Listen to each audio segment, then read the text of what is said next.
बिस्मिल्लाहिर्रहमानिर्रहीम। अस्सलामुअलैकुम। CID news network Islamabad ਤੋਂ मैं ਤੁਹਾਡੇ ਨਾਲ ਮਿਸ਼ਾਲ असलम। सब तो पहला खास खबरां।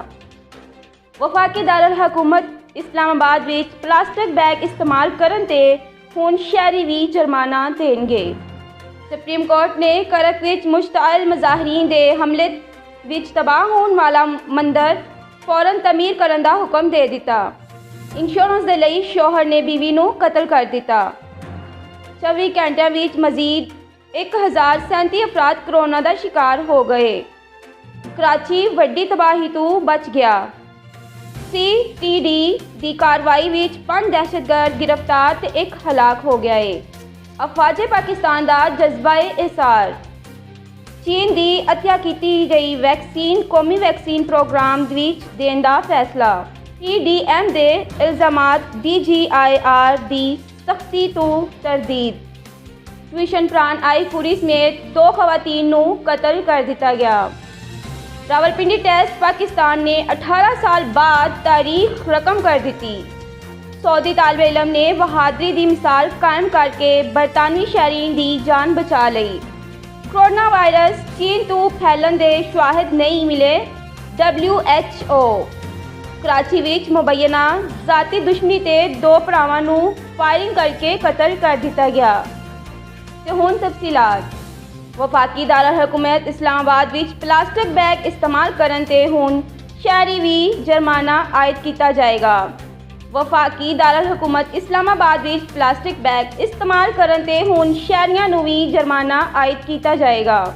वजारते मौसमियाती तब्दीली ने बाज़ारां विच इंतबाही मुहिम शुरू कर दी है ते अवामी आगाही दे लई सरकारी नुमाइंदे गलियां बाज़ारां विच पहुंच गए ने।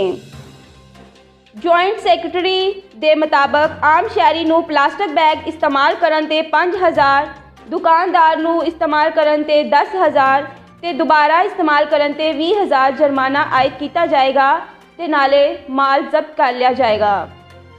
हमले विच तबाह होने वाले मंदिर की फौरी तमीर का हुक्म दे दिता। जबकि वकील मतरोका वक्फ इमलाक इकराम चौधरी ने अदालत नूं दस्सिया कि मंदिर के मामले ते हुण तक रिकवरी नहीं हुई। जबकि मंदिर की दोबारा तमीर के लिए 3 करोड़ 41 लाख रुपए मंजूर कर ले गए ने। हिंदू रहनुमा ते रुकन असैम्बली रमेश कुमार ने दस्सिया है कि मंदिर की तमीर का काम हले तक शुरू नहीं होया। इंश्योरेंस के लिए शौहर ने अपनी बीवी नूं कतल कर दिता। नवी दिल्ली विच भारतीय पुलिस ने 1 करोड़ तो चौखी इंश्योरेंस की रकम हासिल करने वाले कातिल शौहर नूं गिरफ्तार कर लिया है। मुल्क भर विच कोरोना वायरस की यलगार जारी है। 24 घंटिਆਂ के दौरान मजीद 59 कोरोना मरीज इंतकाल कर गए ने ते इस दे नाल ही 1037 नवे केस सामने आए ने। इस दे नाल ही अज ਦੀਆਂ खबरां इख्तिताम पजीर होईयां। तुसीं वेख रहे हो CID न्यूज़ नेटवर्क इस्लामाबाद। जे तुसीं हले तक साडा चैनल सबसक्राइब नहीं किया तो सब तो पहले साडे चैनल नूं सबसक्राइब करो, लाइक करो तो शेयर करो। अपना ख्याल रखो, अपने नाल दूजिआं दा वी। रब राखा। You are watching CID News Network Islamabad.